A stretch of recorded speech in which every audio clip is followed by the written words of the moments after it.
Ở Ottawa, cách quê hương của Nguyên và Hòa nửa vòng trái đất, có một cộng đồng người Việt đang sinh sống.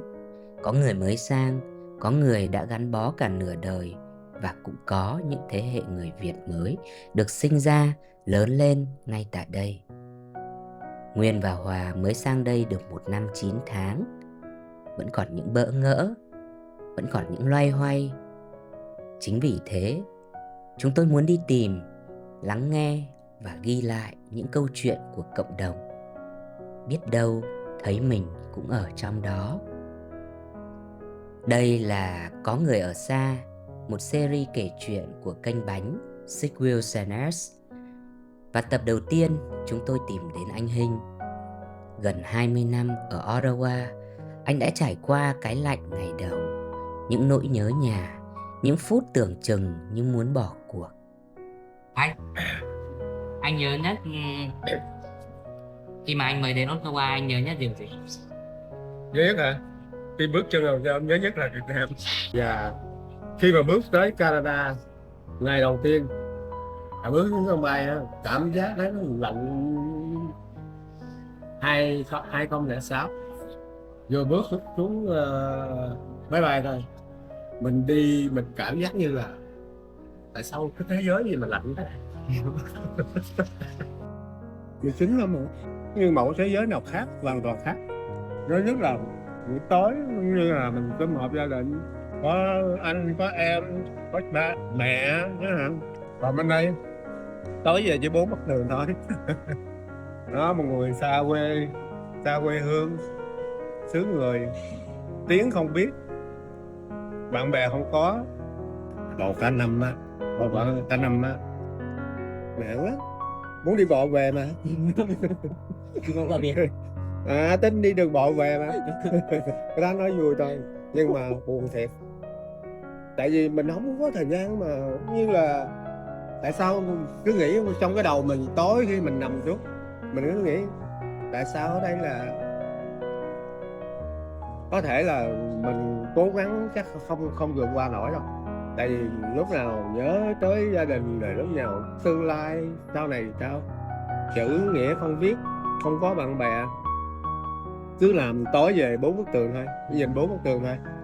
Thứ nhất là cái cần thiết của anh đó, như là anh muốn biết một cái tiếng đầu tiên nhất, biết cũng như là biết nghe. Đó, mình qua đây cái âm ngữ của tiếng Anh á, người ta nói mình hiểu, mình tiếp thu được. Nè, công việc đó mình làm cho nó suôn sẻ thôi.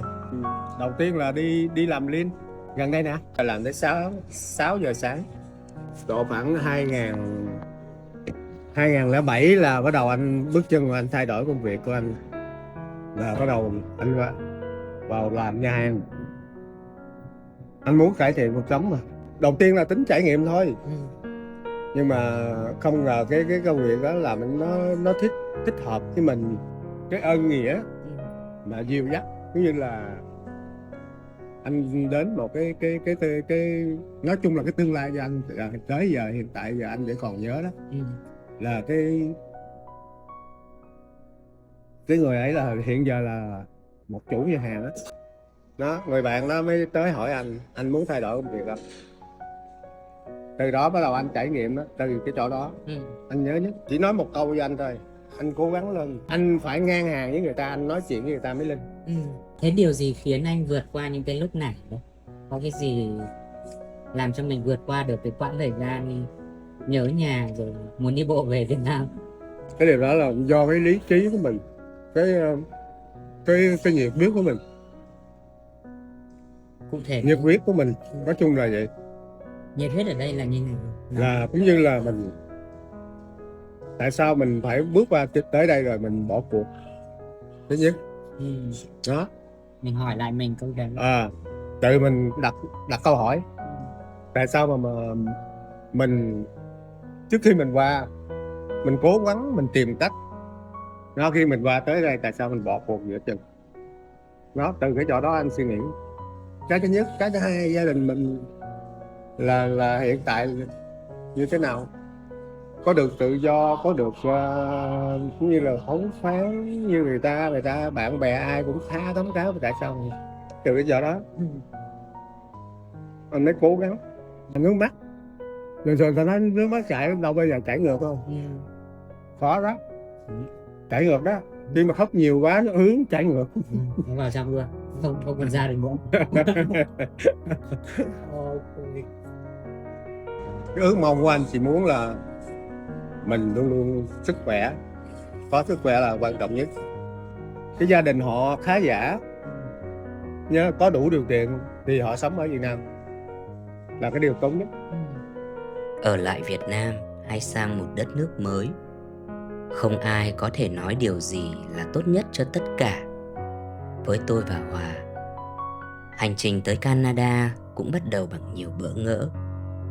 Nghe anh Hinh chia sẻ, tôi thấy chúng tôi cũng ở đó trong những ngày đầu, và trong cả lý do anh chẳng muốn gọi mình Anh là không Việt coi anh Kiều. Việt Kiều, nhưng mà có thể bạn bè anh, tại vì họ đâu có hiểu cái hoàn cảnh hiện tại của mình, cái chạy của cuộc sống, bước đã chân vào là cái thế giới này như thế nào sau này, trước, quá khứ và hiện tại. Họ đâu có hiểu đâu, đúng không? Anh đặt chân về tới hả, nhiều khi bạn thân rồi nói tới trời ơi, họ nghĩ là mình bây giờ là như là một người là khấm khá hả, là họ cái trong cái suy nghĩ của họ.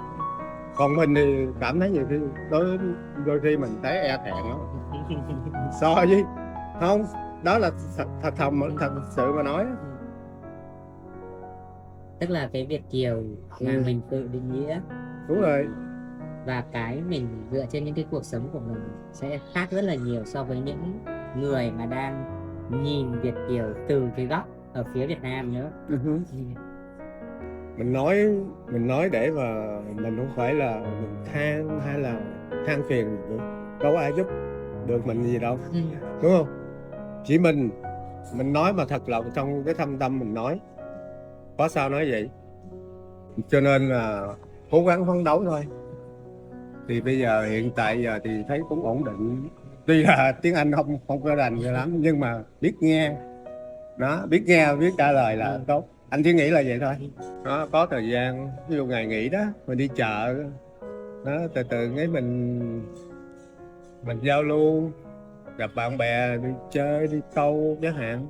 Câu chuyện của anh Hinh với gần 20 năm ở Ottawa không phải là những trang hào nhoáng.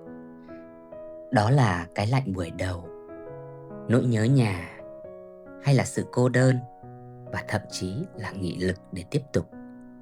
Nghe chuyện anh, Nguyên và Hòa cũng thấy mình trong đó. Tôi từng lo lắng tột độ đến mức mơ ác mộng trên chuyến bay sang đây. Hòa và tôi đã khóc trong bữa sáng đầu tiên ở nơi đất mới. Và cũng như anh, chúng tôi may mắn có những người đã thương, đã quan tâm và nâng đỡ trong những ngày đầu. Nguyên và Hòa tìm thấy anh và cũng nhìn thấy chính mình. 20 năm và 1 năm. Với series Có Người Ở Xa, Bánh Six Wilsoners muốn đi tìm, kể và giữ lại những câu chuyện như thế. Mỗi câu chuyện là một chút thương, để thấy chính mình trong hành trình của người khác.